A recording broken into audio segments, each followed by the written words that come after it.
Bien, habíamos quedado en la parte de estetosis hepática cuando se realiza una biopsia hepática. Los hallazgos habitualmente que se encuentran son estetosis macro y microvesicular, balonización y necrosis focal de algunos hepatocitos. Acuérdense de este dato, es importante, la balonización. Hay mínimo grado de fibrosis portal hasta cirrosis definida y un infiltrado inflamatorio agudo, cuerpos hialinos de Mallory.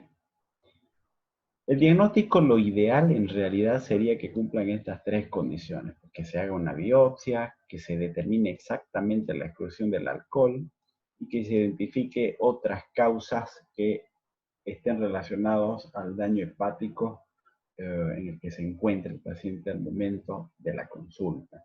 Sabemos que esto no se va a realizar. Es difícil que realicen una biopsia hepática al 80% de la población, es imposible. Y entonces, habitualmente nos queda seguir estas dos opciones. No existe, para el tratamiento no existe estudios controlados para evitar su progresión a cirrosis, ¿ya? Pero sí existe en relación al tratamiento medidas que hacen que el paciente presente complicaciones, que disminuyan los tiempos hospitalarios y que disminuyan las probabilidades de trasplante hepático. ¿Ok? En lo posible, siempre que haya una afectación hepática, que de por sí cualquier paciente que tiene ya una estetosis hepática, si a eso le sumas consumo de alcohol, aceleras obviamente el proceso por ambos lados. Si a eso inclusive tiene otros procesos o enfermedades metabólicas, lo estás terminando de enterrar a tu hígado. Y muy pocas personas lo toman en cuenta y lo único que preguntan, ¿no es cierto? Es esto: doctor, ¿cómo me puedo desintoxicar? ¿Cierto? En otro momento lo vamos a hablar de este tema, pero cuando hablamos de estetosis hepática, se van a dar cuenta de dentro de los medicamentos que les voy a colocar a continuación, ninguno de ellos es lo que habitualmente suelen dar en las farmacias o que suelen decirte tu vecino, tu vecina, o inclusive algunos estudiantes de medicina que he visto por ahí que por inercia simplemente de haber escuchado a alguien ya lo transmiten sin haberlo leído o refutado completamente. Tienen siempre ustedes que ser desconfiados y buscar la literatura y confirmarlo. ¿Ok? Siempre hay que tratar de buscar los factores etiológicos y el pronóstico sigue siendo un poco claro. Depende de muchos factores relacionados al propio paciente. El tratamiento está sobre todo inclinado a las medidas higiénico-dietéticas. En aquellos pacientes que tienen sobrepeso, que tienen obesidad, el solamente hecho de disminuir el 7% del peso corporal, ¿ya? Grábense esto: el disminuir el 7% del peso corporal disminuye las probabilidades, ¿ya?, de empeoramiento de ese paciente, disminuye las probabilidades de complicaciones por el proceso hepático, y más bien de la enfermedad. Sí se puede lograr, mostré en un gráfico. En particular, les voy a mostrar en qué consiste. En pacientes que tienen índice mayor a 35, incluir un tratamiento endoscópico relacionados a la cirugía bariátrica. Hay que hacer siempre un monitoreo de la función hepática. En diabéticos, alcanzar un objetivo de hemoglobina glicosilada A1C menor al 7%. Entonces, hasta aquí, ¿qué es lo que yo estoy haciendo? Estoy haciendo un manejo higiénico dietético. Estoy diciéndole al paciente que tiene que bajar de peso, que haga actividad física, que controle sus enfermedades metabólicas, que consuma más sano, que es la base del tratamiento, que aunque no fuera en físico lo que le voy a dar algo para que tome con todas estas medidas, pues son medidas que les dice, pero pareciera que entrara por un oídito y se sale por el otro oídito, no la ejecuta. Increíble es el nivel de inconsciencia que tiene la gente, que sigue igual, viene a su próxima consulta y hizo lo que se le pidió, no. Y ese es un grande porcentaje, a pesar de que te esfuerces por dar todo de ti y enseñarle con dibujitos, papelitos y de la mejor manera, dedicándole todo el tiempo para que haga eso, no lo hace. ¿Y saben por qué no lo hace? Porque en su casa todos siguen un mismo patrón y esa persona no quiere ser diferente. Y es que cuando vos estás en una tribu donde todos hacen lo mismo, pues vos querés hacer lo mismo. Y si en esa casa hay una persona que, si no tiene conciencia de su realidad y solamente se aboca a seguir lo que el resto hace, pues lo que ¿qué está haciendo? Evitar gastar energía. Y en ese sentido, le va a costar pensar a la persona lo que le dijo el médico que tiene que hacer y ponerlo en práctica porque se agota. Entonces, todo lo que hace es para ahorrar energía. Bueno, entonces, grábense eso. Entonces, ¿cómo se tendría que cambiar realmente esto? Pues se tiene que cambiar a todos los integrantes de la familia que no son conscientes de este problema. Ahora, si es una sola persona la que está en todo este problema y viene al médico porque quiere mejorarse y cumple, pues con seguridad que sí lo va a hacer y se va a mantener sumamente sano. Aquí les pongo, miren, todas las opciones de tratamiento que hay hasta la fecha demostradas en cuestiones de medicamentos y que están totalmente avalados y que tienen una implicancia significativa en la mejora. Pero les voy a decir un dato. Ninguno de estos a ciencia cierta demostró tener ya o ser mejor que las medidas higiénico-dietéticas. Ninguno. ¿Ok? Ninguno demostró ser mejor o superior a las medidas higiénico-dietéticas. Puede ser un complemento fantástico, va a ayudar a que regresione, a que vaya hacia atrás, a que tenga menos probabilidades de empeoramiento. Belleza. ¿Ya? Entonces, mire, consumir vitamina E. Esto yo recomiendo bastante y lo hago yo con mis pacientes. Les doy vitamina E, 400 miligramos, 2 veces al día. Me consumen entre 3 a 6 meses y cada mes agarro y le hago su control laboratorial y su ecografía. Si tiene dislipidemia el paciente, con mayor razón lo que voy a hacer es dar estatina. Las estatinas se ha visto que por medio de diferentes vías metabólicas, ya, agarran y me disminuye el proceso inflamatorio y oxidativo, al igual que la vitamina E, gracias a sus efectos pleiotrópicos sobre el endotelio vascular, y hace de que me regule no solamente mis ácidos grasos, sino que el proceso inflamatorio endotelial como tal. Entonces, ojo con este detalle. Si tiene dislipidemias, con mayor razón, y a una dosis un poquito mayor. Si no tiene dislipidemias, no me hace mal administrarlo, que quede bien el concepto. Si tiene, por ejemplo, un colesterol por encima de 300, 400 miligramos, venga, le doy 20 o 40 miligramos de atorvastatina o rosuvastatina, 30 miligramos. Pero si están normales sus colesterol, entonces no me hago problema, le doy 10 miligramos día de atorvastatina. Suficiente, y con eso me la juego tranquilo y feliz y no va a tener mayor implicancia el paciente. Otro de los medicamentos que es fantástico es la pioglitazona. La pioglitazona lo que hace es mejorar la sensibilidad periférica a la acción de la insulina. Y al mejorar la sensibilidad periférica hace que se redistribuyan mejor los ácidos grasos y no se depositen como tal en los hepatocitos, sino que haya una redistribución uniforme en el organismo. Es fantástico el medicamento. Al igual que la pentoxifilina o los agonistas GLP-1. Fantástico. Entonces yo puedo combinar inclusive con ácidos grasos omega 3, comiendo pescado. Fantástico, me sirve bien.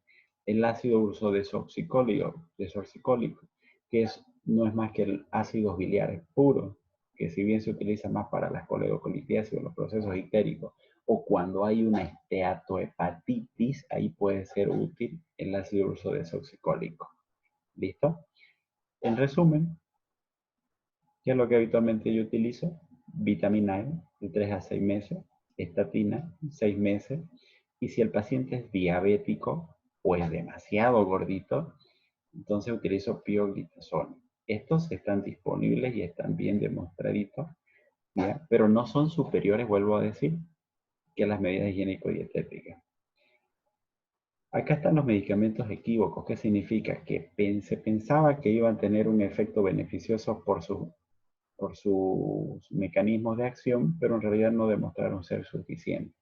El único de ellos que puede ser de forma natural administrado sin mayor implicancia, como acabo de mencionarlo, son los ácidos grasos omega 3.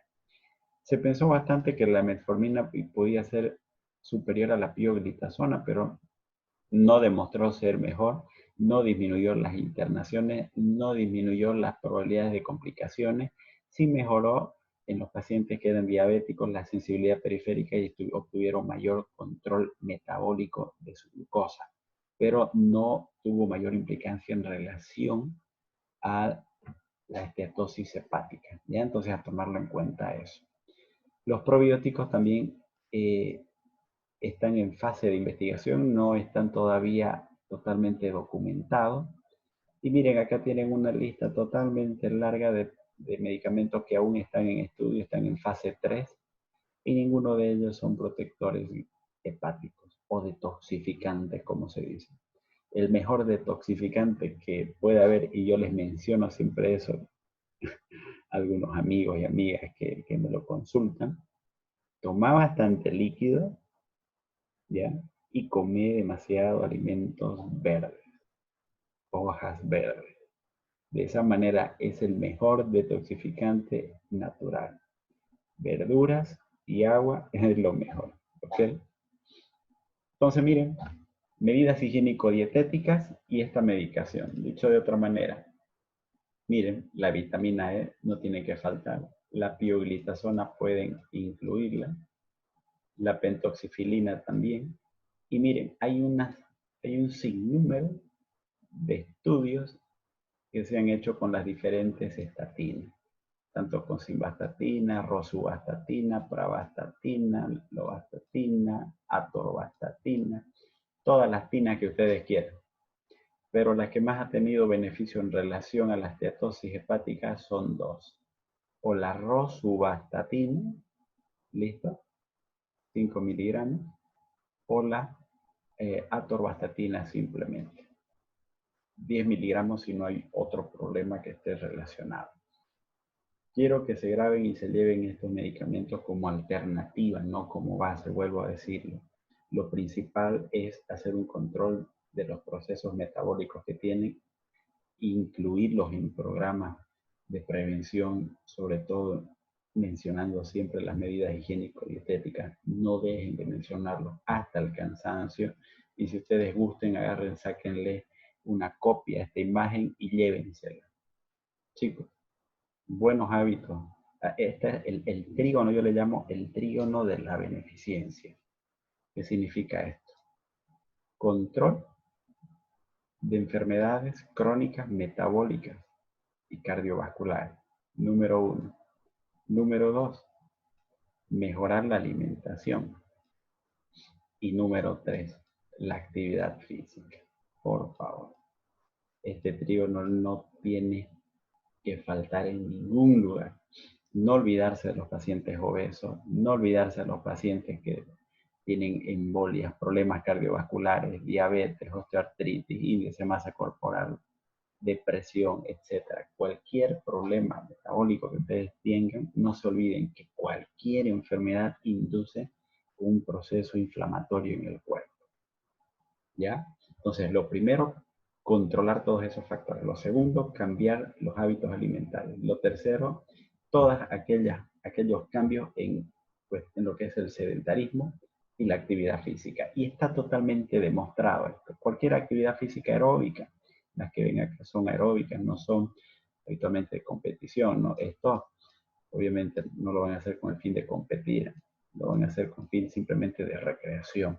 El simplemente hecho de sacar a un perrito a caminar o dar vueltas o si están en la casa, que es lo recomendado entonces, 30 minutos, ¿listo? 5 veces por semana. Eso es lo recomendado de acuerdo a los estudios de Framingham. Y todo esto, ¿qué es lo que te va a dar en la semana? 150 minutos, ¿cierto? Pero son 150 minutos que hay que saber cómo hacerlo. Me pueden decir, pero yo todos los días agarro y voy antes de la cuarentena. Mi trabajo prácticamente es no tengo auto, no voy en micro y me voy hasta el tercer anillo y tengo que llevar tal cosa y volver hasta mi casa y de ahí ir a recoger a mi hijito y de ahí ir a llevarlo a tal lugar. Camino por todo el día, doctor. ¿Cuánto más quiere que camine? Así te van a venir y te van a decir. Pero la respuesta que tienes que decirle en ese momento es la siguiente. Lo entiendo, señor. Sé que usted hace mucha actividad a lo largo del día, pero todas esas actividades que las realiza son bajo situación de estrés. Y la mejor actividad que pueda realizar para mejorar sus problemas cardiovasculares, metabólicos y control de su hígado graso es la que está fuera de sus situaciones de estrés. Usted llega después de todas sus actividades, 8 de la noche, un buen baño, un vaso de leche, una gelatina o una manzana y a salir a pasear o conversar con la persona que no signifique un estrés para usted. Salir no significa salir a correr, como están viendo la imagen, a caminar. ¿Listo? El hecho de caminar por 30 minutos, 5 veces a la semana, fuera de una situación de estrés, es totalmente beneficiosa de acuerdo a los estudios de Framingham para disminuir las probabilidades de riesgo cardiovascular. ¿Listo? Evitemos, por favor, esta situación. No caigamos en esa situación. Miren, quien no se mueve, se oxida. Y quien se oxida, ¿no es cierto?, entra rápidamente en apoptosis. Y apoptosis es muerte. ¿Ok? Y eso no queremos. Queremos mayor vida, queremos ser siempre útil, beneficiosos a todos los que nos rodean. ¿Ya? Entonces, no se olviden, por favor, chicos, esto. Ahora, cuando hablamos de las enfermedades metabólicas del hígado, estamos hablando de alteraciones en su función hepática en relación con un trastorno bioquímico generalmente de origen genético o hereditario. Estas enfermedades metabólicas que les voy a mencionar, como enfermedad de Wilson o cromatosis y déficit de alfa-1-antitripsina, todas estas son genéticas habitualmente o hereditarias. Ninguna de ellas es adquirida. Y eso lo hace que sean raros, ninguna común. De las que habitualmente yo he visto más hemocromatosis que enfermedad de Wilson. Déficit de alfa-1-antitripsina se ve más en niños, en los pediátricos, y es una de las principales causas de trasplante hepático en niños. La enfermedad de Wilson es una degeneración hepatolenticular relacionada al metabolismo del cobre, donde este no se excreta y se acumula en órganos. Es de carácter autosómico recesivo, se presenta entre los 12 y 25 años y se caracteriza por afectación en varios órganos. A nivel hepático, producción de hepatomegalia, ictericia y cirrosis. A nivel neurológico, como un síndrome parkinsoniano, donde yo puedo ver a nivel del ojo un signo patognomónico, que son los anillos de Kaiser-Fleischer. Entonces, ¿cuáles son esos? Si ustedes se acercan bien, entonces aquí hay un aro, ¿no es cierto?, que está alrededor de la córnea, ¿listo?, que es color medio plateado o verduzco, esto de aquí, ¿ya?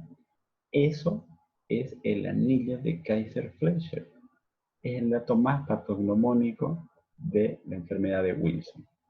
Problemas hematológicos, anemia hemolítica, endocrinológicos, puede inducir a diabetes, ¿listo? Psiquiátrico, induciendo a trastornos de ansiedad, depresión, etc. El diagnóstico se hace habitualmente, las pruebas de función hepática se alteran, hay transaminasas normales o poco aumentadas, pero los niveles plasmáticos de ceruloplasmina suelen ser menores a 20 miligramos, ¿ya?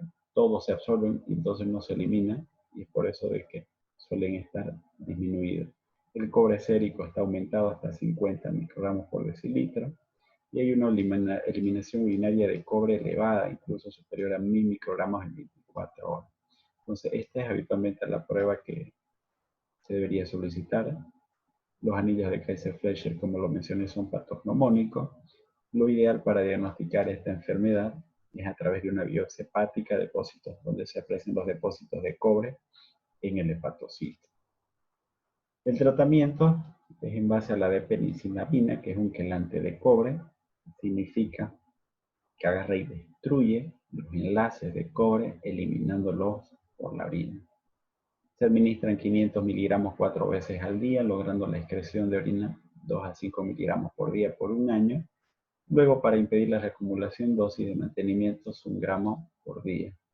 La segunda opción es triantine, y en cirrosis hepática o hepatitis fulminante, la opción del trasplante hepático. Habitualmente, si es diagnosticado a tiempo, el paciente que yo he visto se ha manejado tranquilamente con depenicillamina. La hemocromatosis es otra enfermedad metabólica hepática relacionada al depósito excesivo de hierro, y esto se debe a una alteración en la regulación del hierro que está dada por una hormona que se produce en el hígado, que es de carácter, obviamente, todo este proceso congénito, ¿ya? Y al ser un problema congénito, habitualmente hay una falla regulatoria en esta hormona, que es la hepcidina. La hepcidina habitualmente regula mis concentraciones de hierro en el organismo, facilitando la absorción a nivel del intestino, facilitando la entrada a nivel del hígado y facilitando su entrada a nivel del sistema fagocítico mononuclear. Habitualmente eso ocurre cuando no está estimulada la hepcidina. Cuando se estimula la hepcidina, entonces se bloquean las absorciones. ¿Cuándo es que se produce este estímulo? Cuando mis niveles de hemoglobinas están normales, ¿no es cierto? Mis niveles de hemoglobina están normales, entonces en ese momento la hepcidina se estimula para que ya no se absorba más hierro, y al no absorberse más hierro, entonces mis niveles de hemoglobina se mantienen dentro del rango de normalidad. Entonces es por eso que es importante esta hormona. ¿Qué es lo que hace? Como es un problema congénito, entonces hay un poco de hepcidina, pero no actúa de forma correcta. Y entonces todo el tiempo mi organismo acepta y absorbe todo el hierro que ingresa a través de la alimentación y lo termina depositando en el hígado. El hígado, no se olviden que es el principal lugar donde se almacena el hierro bajo la forma de ferritina. Y es por eso que ahí aparece lo que es la hemocromatosis primaria, que es de origen idiopática o genética, y la adquirida secundaria porfiria cutánea tarda o anemia por eritropoiesis ineficaz, excesiva administración de hierro. Es raro esto. Habitualmente la dosis administrada de hierro, que puede ser excesiva, es cuando se da por vía parenteral, el hierro sacarato. Normalmente se tiene que dar como dosis tope 300 a 500 miligramos semanales. Cuando doy de forma excesiva, entonces bloqueo mi hepcidina, o actúa de mala forma y deja de bloquear su absorción, y al contrario comienza a absorberse en mayor cantidad. Es raro esta situación. Lo habitual es de que sea de causa primaria, donde no necesariamente por un exceso que yo coma, sino la cantidad habitual que sigo comiendo, pero por no acción de esta hormona es que se absorbe todo de forma exagerada. Habitualmente se presenta entre la cuarta y sexta década de la vida, ¿listo? Y es habitualmente esta la forma de presentación. Todo este hierro que se absorbe, entonces se va a ir principalmente aquí al hígado y va a tener este aspecto. Por otra parte, va a haber una hiperpigmentación cutánea, dando la apariencia de una piel bronceada, ¿ya? Va a haber una afectación a nivel del páncreas, induciendo una diabetes, y aquí es donde se forma la famosa triada, ¿cierto? De hepatomegalia con hiperpigmentación y diabetes, es la famosa triada de la hemocromatosis. A nivel central puede producir también sensaciones de vértigo, alteraciones de la conciencia, puede inducir arritmias cardíacas, puede llevar a artritis en las articulaciones, atrofia testicular, etc. Entonces no se olviden la tríada característica, hepatomegalia, hiperpigmentación cutánea y diabetes. Es por eso que se lo llaman a estos los diabéticos bronceados. Estos son los lugares habitualmente donde se deposita el hierro, hígado, corazón, epidermis, articulaciones, páncreas e hipófisis, induciendo cirrosis, diabetes, cardiomiopatías, artritis o impotencia funcional. Este es el laboratorio característico. Miren, mi ferritina habitualmente está por encima de lo normal. Lo normal es hasta 200 y en estos pacientes suelo encontrarlo 500, 600, 1000 inclusive o más de 1000. Está muy saturado de hierro y es por eso que mi saturación de transferrina, que habitualmente es entre el 20 y 40%, aquí lo encontramos mayor al 60%. Mi hierro sérico también va a estar aumentado porque circula por todo mi torrente circulatorio, ya que no existe nadie quien regule la absorción que estoy teniendo. Y eso debe ocasionar un aumento en las transaminasas por el daño hepático, por una sobrecarga excesiva de hierro, entonces se afectan las funciones de esta. Lo ideal sería hacer una biopsia hepática para poder demostrar las concentraciones hepáticas de hierro, y cuando se lo puede realizar, entonces estas suelen observarse mayor a 1000. Si agarro y coloco tinción de azul de Prusia en la muestra obtenida, se van a observar depósitos de hierro abundante en los hepatocitos. Entonces, ¿el tratamiento cuál va a ser en estos pacientes que tienen hemocromatosis? Habitualmente mis límites de hemoglobina están un poquito por encima del valor normal. Entonces, por lo tanto, hay mayor congestión intravascular. Estos pacientes lo que hay que hacer es sacarle el exceso de sangre que tienen a través de sangrías terapéuticas de 500 ml 1 o 2 veces por semana durante 3 años hasta que se normalicen los depósitos de hierro, y luego de mantenimiento una cada 3 a 6 meses. En estos pacientes no es recomendable que vivan en las alturas porque a mayor altura, menos presión parcial de oxígeno, mayor estímulo de eritropoyetina y mayor producción de glóbulos rojos y hemoglobina mayor. Por lo tanto, empeoraría el proceso de base. Habitualmente estos pacientes tendrían que manejarse a nivel del mar o al menos acá en el oriente. El pronóstico es bueno con flebotomías en estado precirrótico y bueno, cuando ya están en etapas cirróticas pueden presentar carcinoma hepatocelular y muerte. Entonces estos pacientes, como son de carácter genético, con problemas metabólicos, que no podemos hacer nada para revertir ese problema genético, simplemente sintomático, no es curativo las opciones de tratamiento, a no ser que sea candidato para una un trasplante hepático. Y por último, la deficiencia de alfa-1 antitripsina, causa más frecuente de trasplante hepático en los niños. No olvidar que el alfa-1 antitripsina es una glicoproteína sintetizada en los hepatocitos, también lo tenemos en los alveolos, protege los tejidos de las enzimas proteolíticas como las elastasas, proteína C y otras.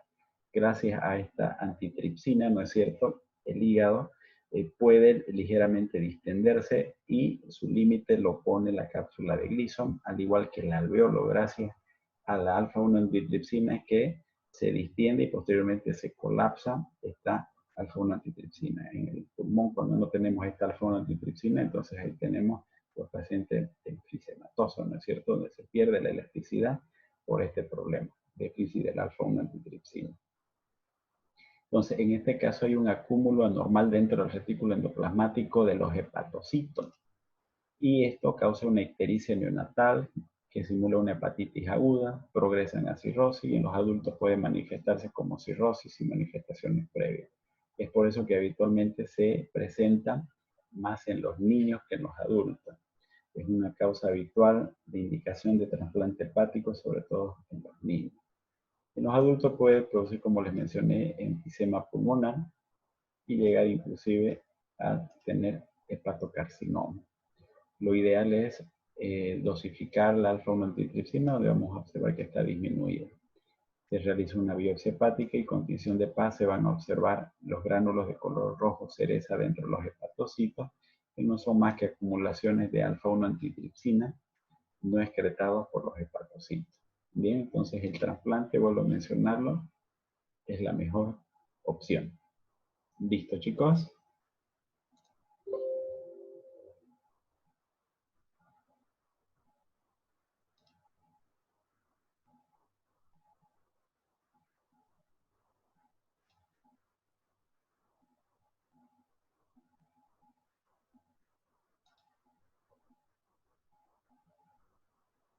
Bien, mis estimados, no se me duerman, despierten.